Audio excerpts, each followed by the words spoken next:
Hello, it's PolishPolVR, welcome to the channel. We are here today to do some high-end virtual reality news. As PlayStation VR 2 continues to evolve, so is this channel. Of course, I'm still covering PlayStation VR 2 on PlayStation 5, but with adapter just around the corner, it's time to start covering PC as well. We've done yesterday high-end VR showcase and that went down well, so today we're doing high-end VR news, basically PC and PlayStation 5 VR news, just no Quest. And I know the Quest is very popular, a lot of you likes it, a lot of you use it on PC. I just don't like it, so I'm not gonna cover, but saying that there will be some games that are releasing on Quest as well, because of course they are multi-platform.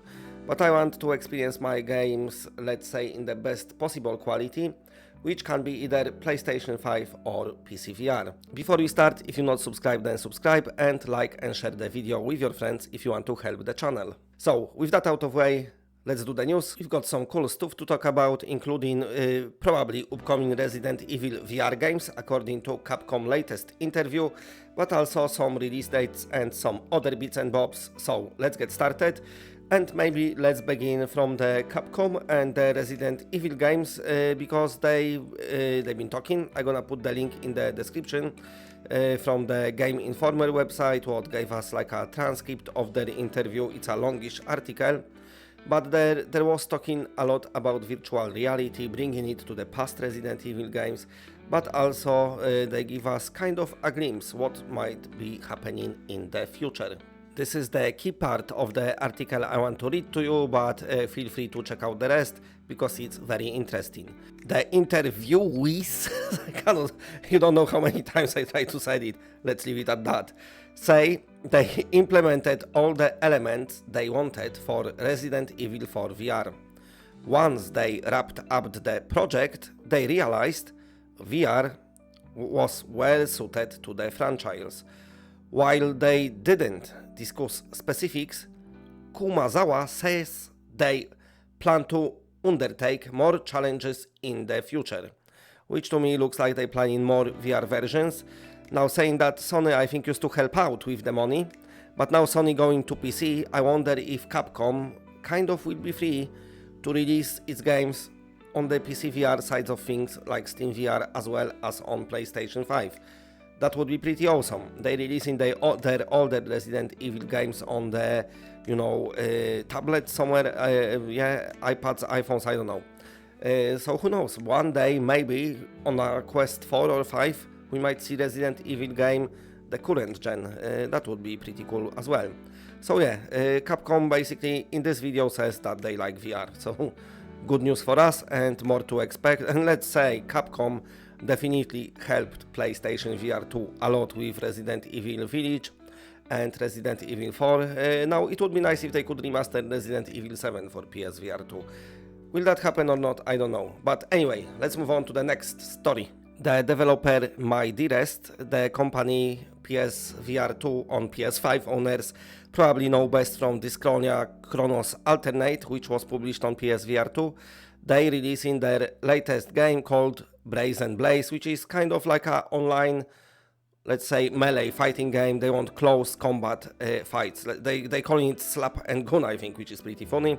It's coming to Quest and Steam at the moment, and it's got the release date, and they announced it will be with us on July 18th. Strangely on Steam it says July 19th, so I don't know if it's day later after Quest, no idea.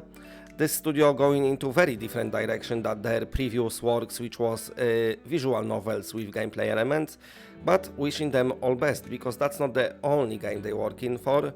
They also trying to bring to you Mecha Force, a game that is about mechs, of course, as the title suggests, and they started Kickstarter for it. So, of course, you're controlling the mechs. The developers planning to release this game this year on Quest and Steam VR. They still went to Kickstarter for some reason, no clue why, but whatever.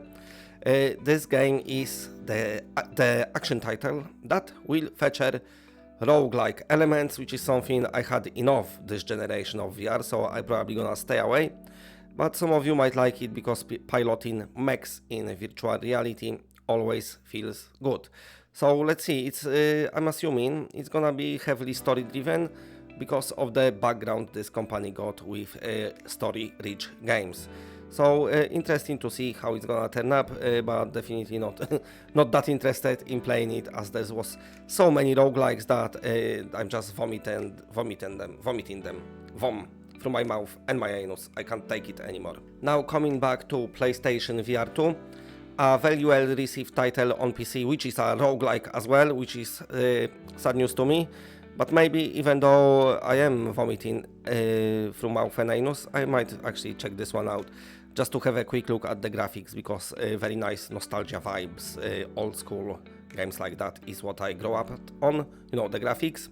So this finally passed Sony's quality assurance, which for some reason let's fucking slip some shitty games, slip pass. Borderline broken, but yet some developers got problems with publishing their games. But hey ho, what we can do, that's the rules that, I don't know, Sony made. I don't know. But anyway, this game looks really cool, so I'm looking forward to it. So we should have release date announced very soon. Now, speaking about PlayStation VR 2, let's talk a bit about Mer or Mar, I don't know how you say it properly, but who cares. So, this was an older game, it's out on PC and Quest, and it's coming to PlayStation VR 2. I remember when it's released, everyone was fucking booming this game, how good it is and how amazing it is. I played it, there is review on my channel. I was very generous, I think, with my score and gave it 5 out of 10. But I definitely struggled to enjoy it as other people. I can see the appeal because it looks like, you know, ICO and those type of games. The problem I've had, it's one of those games which is just one button control. So just stuck there. You helping this girl like get through one point to another. You know, you got those visuals, what apparently are amazing, and they didn't speak to me that great anyway. But it is one button game, and one button games in VR always reminds me of very early days when when you've been putting your Samsung Galaxy S5 or 6, whatever, into this VR headset. I forgot what you call it. I got it somewhere. This, you know, what was it? You stuck your phone in it, but that's what it reminds me, one button controls. So I cannot play them that good. But yeah, that's coming. Apparently it's good according to other people. To me it was a bit shitty, but hey ho, fuck it. Anyway, that's it for today. Thanks for watching. Big shout out to the patrons. Thank you very much for your support. They scrolling in the background down there. You are super awesome, and thanks to all of you for watching. Let me know in comment section what you think on the direction of this channel. It's kind of, like I said at the beginning, evolves with PSVR 2, but of course I want to cater to all of you who's got PCs and PlayStation 5 or just PS5 or just PCs. We're gonna try to cover basically the higher end of virtual reality things on this channel, trying to leave mobile VR maybe not touch it at all, because there's a lot of people doing it. Anyway, we just want a good looking games, I suppose, and good playing, and some mods on PC because they're great. Anyway, if you're not subscribed, then subscribe. If you want to help the channel, then like the video, share it with your friends, and for all the other high-end VR stuff, stay tuned to the channel. And for now, that's it. Bye.